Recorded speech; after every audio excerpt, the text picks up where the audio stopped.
So couple of steps here, right? Like step one, you have to think about who's writing with you, right? Because, and if you have an entire team and all your teams are going to have access to all of your proposals, cool, keeps everything in easy. If you want to segregate access in any way, like, maybe you're, maybe you don't want all of your engineers to have access to another team's proposals or something like that. If you want to be able to segment access control, then you need to start with an organization. Tom, Dick, and Harry can only have access to like these three proposals working on, and then Alice, Jane, and Sally can have access to these proposals working on. Just set up two organizations and invite those folks to those separate organizations. So if you're not part of an organization, you don't have access to any of the data in those separate organizations. That's also important if at any point you're going to invite teammates. Some of our customers invite teammates into their orgs so that they can like take some of the transcription or data migration. Like, I don't know how many proposals you write or how many teammates you work with, but like the whole idea of like sending out data calls, making your teammates send back their content and have to put it into the system for them. Some of our customers just invite their teammates into the system, into an organization, and that way those teammates write rather than having to send emails back and forth. So that's like step one in orgs. And the reason that is step one is a question you asked was like, what do you put in the foundational data shelf versus the like the war room level data shelf, right? And those organizations, once they're set up, they are completely siloed and separated data environments. You watch the video, like the first step is to set your baseball card text for your company. So again, like you mentioned SBIRs, if you have this is another segmentation, like if you want to really focus how your company is represented for a particular technology area, like, hey, we're doing quantum and we really want to highlight that we're a quantum company for this set of proposals. And over here, like we want to have a separate persona where we're like a AI company and we really want to accentuate that persona. That's another place where you can separate those organizations at like the org level. You don't necessarily need to. I mean, I run a lot of technical, I've written a lot of SBIR proposals. You don't have to do that, right? Like one persona can be a technology company and that technology company can do quantum and AI, right? But if you want to be able to segregate those, you set up two orgs. So set your organization. And then at the data shelf level, so the data shelf, this data shelf here is at the org level, right? So what do you want to put in there? You're going to want to put in probably winning proposals you've done before, right? So things where there is, and think about it in terms of content, right? What is the words, the structured content that you want the AI to draw from as it's writing new ones, right? And think about what documents, what content, what things you've written in the past do you want sort of invoked in every proposal? And that can be a number of things, right? That can be like your company capability statement, right? Those large sort of macro documents. Those can be white papers that talk about your technology in a macro level. Unsolicited proposals, those like high level things that have good content that is sort of ubiquitously applicable across proposals you're going to write, if that makes sense. My personal opinion and the way that I've guided my teams is like, look for dual use content, right? Like if we write a white paper, that's valuable independently as a white paper that we can send to potential customers, send unsolicited to potential folks. And it's also getting the engineers to put their thoughts and strategy and technical approach on paper that you can then use sort of asynchronously or independent of their like manual effort. So I think that's absolutely a valuable effort, particularly if it fits in with other things you're going to do outside of just straight proposal writing. And yeah, if it's at like a macro technology level, having that at the organization level data shelf is 100% valuable. So that sets your overall organization data shelf. And then when you go into actually writing proposals, I'm sure you saw this in the other sort of war room level videos.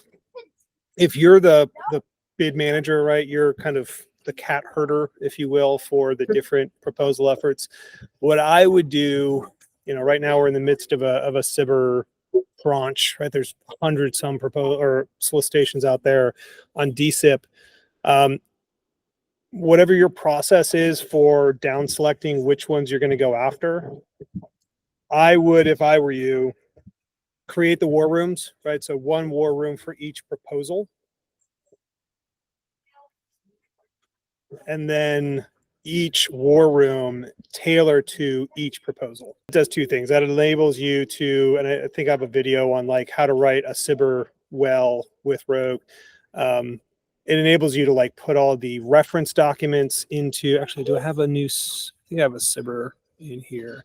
All right. So like you can put the reference documents that they cite into that war room.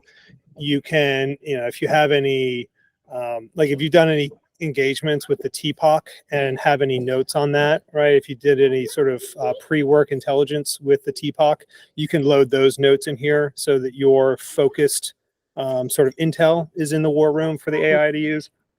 And so you can really tailor each of those. If you're doing 5 different SBIR props, right? Spin up 5 war rooms, and you as the bid manager populate those war rooms, right? So you know that the content is in there. And then for you, you can start with, you probably don't need a compliance matrix for SBIR props for the most part. They don't really stress, shalls and wills as much in SBIR BAAs. But I would start the outline, right?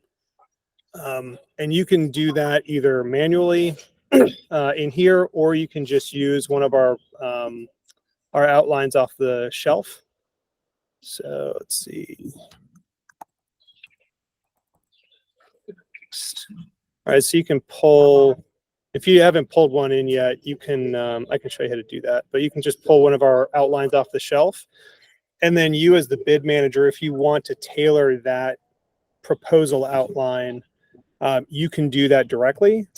Or you can ask, what I would probably do is like, hey, we're going after this this Air Force Zero Trust SBIR. Here's the topic. I would probably ping my engineers on the front end and say, hey, we're going after this Zero Trust. Here's the topic. Give me like, broad strokes, like 5 bullet points or like an outline of a technical approach. And I would then translate that technical approach into this outline. And so it'll take you a little bit of upfront time to set those outlines up.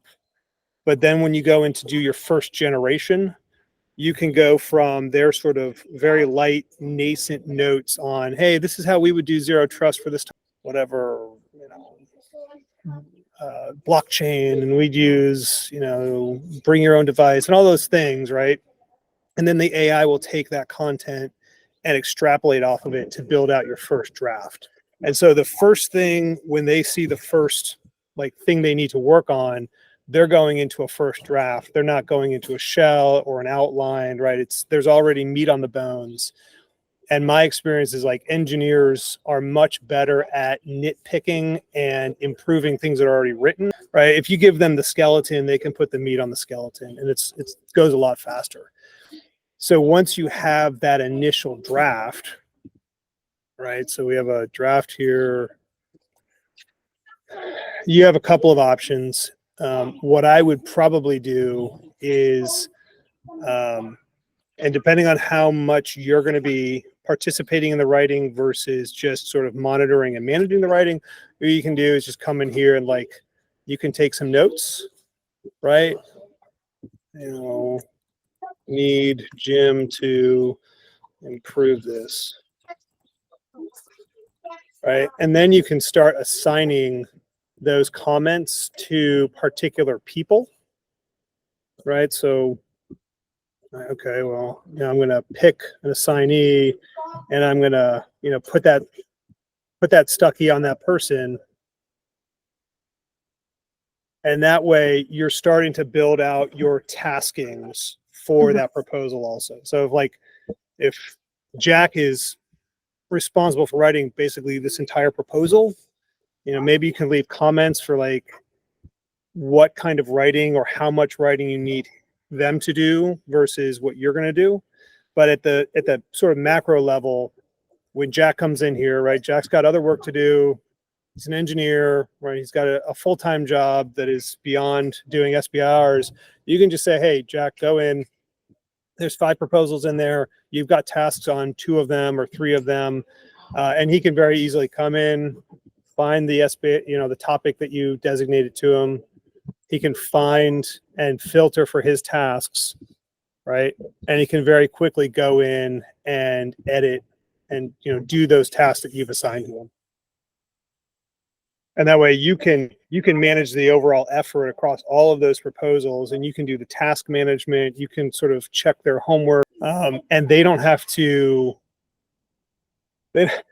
email you or Slack you back and forth to figure out like, okay, what do you actually want me to do? Give me some great. You can lay it out for them, chapter, line, and verse on that front end right after you build out that draft, and they can just go in and start doing their work. So you can do your team tag ups, right? Your I don't want to call them color team reviews, right? But if you're going to do proposal reviews and proposal meetings so that they have their sort of marching orders and you're going to give guidance, they can take their own notes here, right?